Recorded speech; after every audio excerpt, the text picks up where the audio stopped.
آج کی بابرکت شب نور شب برات کے نام سے معروف اور مشہور ہے۔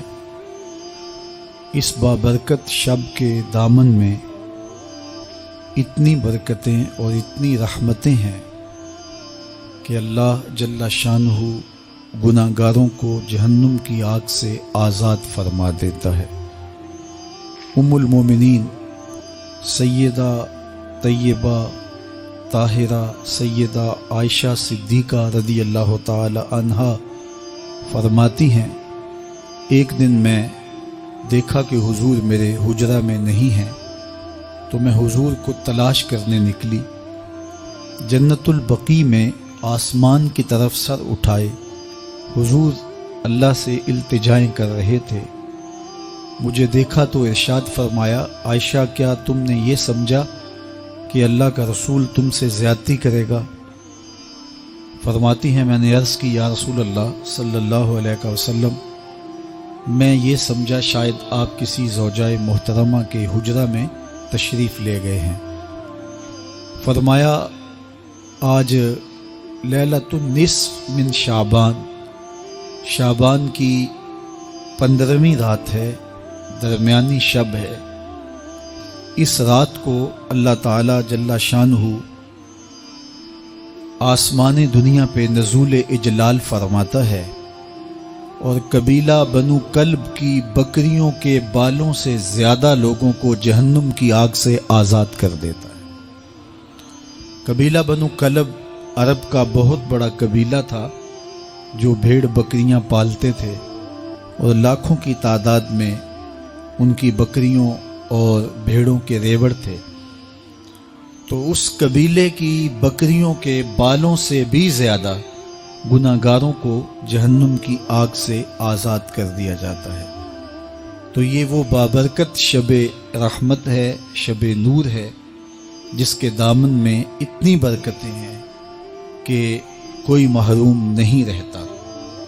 صرف وہ بد نصیب لوگ جو شرک میں مبتلا ہیں، جو سخت کینہ پرور ہیں، جو قطع رحمی کرتے ہیں، قاتل ہیں، عادی شرابی یا بدکار ہیں، انہیں اس مبارک رات میں محروم رکھا جاتا ہے، ورنہ اللہ کی رحمتوں کا عموم اس بابرکت راتوں میں اس قدر ہوتا ہے کہ کوئی گناہ گار جو اس کے حضور ہاتھ دعا کے لیے اٹھاتا ہے اور اپنا دامن پھیلا کے اس کی رحمتیں مانگتا ہے، اسے محروم نہیں رکھا جاتا، بلکہ اللہ سب گناہ گاروں کو جہنم کی آگ سے آزاد کر دیتا ہے۔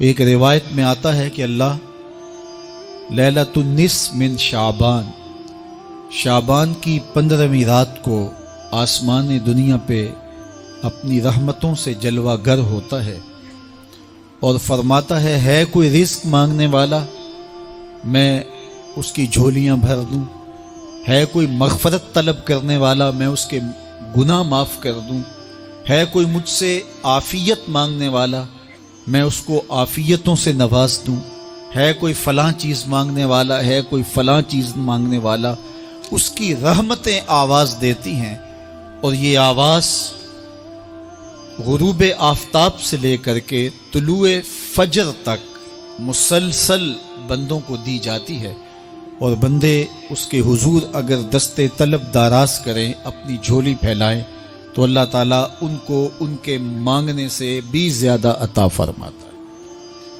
اس امت کو اللہ تعالیٰ نے اس طرح کی راتیں دے کر کے مغفرت، بخشش، غفران اور رحمتوں کی فراوانی نصیب کی ہے۔ میرے حضور نے ارشاد فرمایا ایک شخص صبح سے لے کے ظہر تک مزدوری کرتا ہے، اس کو ایک کی رات ملتا ہے۔ ایک ظہر سے لے کر عصر تک مزدوری کرتا ہے، اس کا وقت تھوڑا ہے لیکن اس کو بھی ایک کی رات ملتا ہے۔ اور تیسرا شخص عصر سے لے کر مغرب تک مزدوری کرتا ہے، اس کو 2 کی رات ملتے ہیں، جبکہ اس کا وقت دونوں سے کم ہے۔ فرمایا پہلی مثال یہود کی ہے، دوسری مثال نصارہ کی ہے اور تیسری مثال میری امت کی ہے کہ اس کو تھوڑے عمل پر زیادہ ثواب دیا جاتا ہے۔ تو یہود اور نصارہ نے اس پہ برا منایا تو حضور علیہ السلام نے فرمایا کہ اللہ نے ان کے اجر میں تو کمی نہیں کی، لیکن مسلمانوں کو زیادہ اجر دے دیا، تو یہ اس کی کرم نوازی ہے۔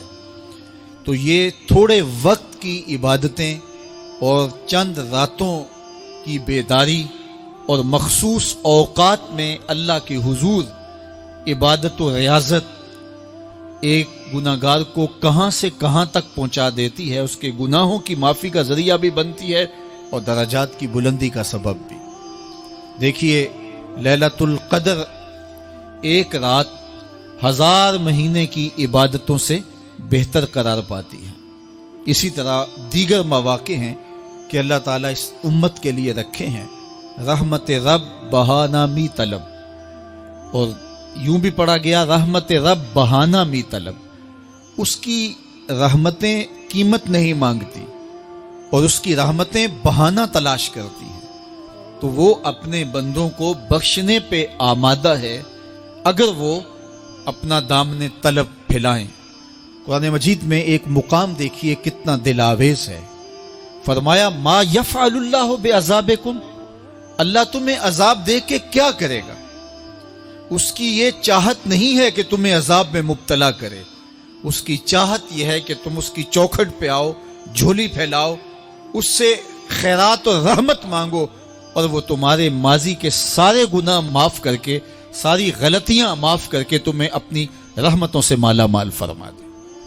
تو وہ بندوں کو بخشنے پہ، بندوں کی مغفرت کرنے پہ آمادہ ہے اور اس کی رحمتیں بہانے تلاش کرتی ہیں۔ اللہ اکبر۔ اور دوسری جانب اس کے بندے، اس کے مملوک، اس کی مخلوق، اور مخلوق کی گناہگار اور نیکوکار اس کی رحمتوں کے طالب ہوتے ہیں، بلکہ وہ گناہ کرنے کے بعد جب معافی مانگتے ہیں تو اللہ کو یہ معافی بہت پسند ہے۔ معافی مانگنا، اس کے حضور اپنے دامن کو پھیلانا، وہ اس کو بہت زیادہ محبوب ہے۔ انسان کی فطرت کے اندر گناہ رکھا گیا ہے۔ آگ، ہوا، مٹی، پانی، یہ ان 4 چیزوں کا مرکب ہے۔ اس کے جو عناصر ہیں اس میں کبھی اعتدال قائم نہیں رہتا اور اس سے گناہ سرزد ہو جاتے ہیں۔ گناہ کرنے کے بعد بندے کا اس گناہ پہ اصرار کرنا، اڑ جانا، ضد کرنا، توبہ نہ کرنا اللہ کو یہ پسند نہیں، لیکن اگر اس سے گناہ سرزد ہو جائے تو پھر وہ توبہ کر لے تو اللہ کو یہ بہت زیادہ پسند ہے۔ جو اس سے ہو سکے نیکی وہ اللہ کے حضور پیش کرے، لیکن اس کے اندر جو شر رکھی گئی ہے، اس کے اندر جو قوتیں گناہ کی رکھی گئی ہیں، اس سے اگر اس سے گناہ سرزد ہو جائے تو پھر وہ اللہ سے توبہ کرے، اللہ کی طرف رجوع کرے، تو اللہ اس کی توبہ کو نہ صرف قبول کرتا ہے بلکہ اس کے گناہوں کو معاف کرتا ہے اور گناہوں کو بدل کے نیکیوں میں تبدیل کر دیتا ہے۔ جب گناہ نیکیوں میں تبدیل ہو گئے تو جتنا بڑا گناہ گار تھا اتنا بڑا نیکوکار ہو گیا۔ حضرت سیدنا عمر رضی اللہ تعالیٰ عنہ بازار میں جا رہے تھے تو ایک شرابی نے ہاتھ میں بوتل پکڑی تھی شراب کی، تو حضرت عمر ہاتھ میں درہ رکھتے تھے اور آپ کا جاہ و جلال دیدنیت ہوتا، تو جو ہی حضرت عمر رضی اللہ تعالیٰ عنہ کو اس نے دیکھا تو ڈر گیا اور دل ہی دل میں کہا، اے اللہ آج عمر کے قہر سے بچا لے، میں تیری بارگاہ میں سچی توبہ کرتا ہوں، اور جلدی سے شراب کو بغل میں چھپا لیا۔ اتنے میں حضرت عمر سر پہ پہنچ گئے اور گرج کر کڑک کے کہا کہ یہ تیری بغل میں کیا ہے؟ چونکہ اس کو بوتل چھپاتے دیکھا تھا تو وہ ڈر گیا اور ڈرتے ڈرتے کہنے لگا، حضرت یہ سرکہ ہے۔ اب تھی تو شراب، لیکن ڈرتے ہوئے بولا، حضرت سرکہ ہے۔ تو حضرت عمر نے کہا، نکال۔ جب نکالا تو شراب نہیں تھی، واقعی سرکہ بن چکا تھا۔ تو جب اللہ کے حضور کوئی توبہ کرتا ہے، اللہ اس کے گناہوں کو بدل کے نیکیوں میں تبدیل کر دیتا ہے۔ حدیث پاک میں آتا ہے کہ قیامت کے دن اللہ ایک شخص کو کہے گا کہ اپنا نامہ اعمال پڑھ، تو وہ نامہ اعمال پڑھنے لگ جائے گا۔ تو نامہ اعمال کے اندر چھوٹے گناہ بھی ہوں گے، بڑے گناہ بھی ہوں گے، تو اللہ سے حیا کرتے ہوئے، شرم کرتے ہوئے وہ بڑے بڑے گناہوں کو چھوڑتا جائے گا اور چھوٹے چھوٹے گناہوں کو پڑھتا رہے گا۔ جب وہ سارے گناہ پڑھ چکے گا اور کتاب ختم ہوگی تو اللہ تعالیٰ اسے فرمائے گا، میرے بندے تو نے یہ جتنے گناہ پڑھے ہیں میں نے سب کو بدل کے نیکیوں میں تبدیل کر دیا۔ تو بندہ کہے گا، اللہ ابھی تو میرے بڑے بڑے گناہ رہتے ہیں جو میں نے پڑھے ہی نہیں۔ فَضَحِكَ النَّبِيُّ حَتَّى بَدَتْ أَنْيَابُهُ، حضور جب یہ بیان فرما رہے تھے تو حضور اتنا مسکرائے کہ صحابہ نے حضور کی داڑھیں دیکھ لی۔ تو پہلے وہ بڑے بڑے گناہ چھوڑے جا رہا تھا، لیکن جب اللہ فرمائے گا کہ میں تیرے گناہوں کو بدل کے نیکیوں میں تبدیل کر دیا، تو وہ کہے گا ابھی تو بڑے بڑے گناہ رہتے جو میں نے ابھی پڑھے ہی نہیں۔ تو جب کوئی بندہ اس کے حضور توبہ کرتا ہے، اللہ یہ نہیں دیکھتا اس نے گناہ کتنے کیے ہیں، یہ دیکھتا ہے بندہ آیا میری چوکھٹ پہ ہے تو اللہ اس کے پچھلے سارے گناہ معاف فرما دیتا۔ اللہ اکبر۔ میرے اور آپ کے آقا و مولا نے اللہ کے حضور توبہ کرنے اور اس پر اللہ کی خوشی اور اللہ کی خوشنودی کا ذکر کرتے ہوئے ایک مثال بیان فرمائی کہ ایک شخص صحرا میں سفر کر رہا تھا تو وہ ایک درخت کے نیچے دوپہر کاٹنے کے لیے، سستانے کے لیے رک گیا اور درخت کے ساتھ اپنے اونٹ کو باندھ دیا اور خود لیٹ گیا تاکہ دوپہر کاٹ لوں۔ تھوڑی دیر کے بعد جب اس کی آنکھ کھلی تو اس نے کیا دیکھا کہ اونٹ ماں ساز و سامان کے ساتھ غائب ہے۔ اب صحرا میں اونٹ کا گم ہو جانا گویا زندگی چلے جانے کے مترادف ہے۔ تو اس نے دائیں بائیں بھاگ دوڑ کے دیکھا کہ کہیں اونٹ کا نشان مل جائے، لیکن اونٹ کا نشان نہیں ملا۔ تا حد نظر کوئی انسانی آبادی نہیں۔ وہ بھاگا اور تھک ہار کے دوبارہ اسی درخت کے نیچے بیٹھ گیا اور پیاس سے ہلکان ہوا جا رہا تھا اور درخت کے ساتھ ٹیک لگا کے لیٹ گیا اور موت کا انتظار کرنے لگا۔ جن لوگوں نے صحرا کا سفر کیا ہے ان کو اس بات کا اندازہ ہوگا کہ کئی 100 میل تک انسانی آبادی ہی نہیں، اب نہ کچھ کھانے کے لیے بچا نہ کچھ پینے کے لیے بچا، اونٹ بھی غائب ہو گیا، توشا بھی ساتھ ہی چلا گیا، تو اب ظاہر ہے سیدھی موت ہی نظر آ رہی ہے۔ تو وہ اس درخت کے ساتھ ٹیک لگا کے بیٹھ جاتا ہے اور موت کا منتظر ہوتا ہے۔ تھوڑی دیر کے بعد پھر اس کی دوبارہ آنکھ لگ جاتی ہے۔ جب دوبارہ آنکھ لگتی ہے تو تھوڑی دیر بعد پھر آنکھ کھلتی ہے۔ جب دوبارہ آنکھ کھلتی ہے تو دیکھتا ہے کہ اونٹ جو گما تھا ماں ساز و سامان کے اس کے پاس کھڑا ہے۔ تو صحرا میں اس حالت میں اونٹ کا مل جانا زندگی مل جانے کے مترادف ہے۔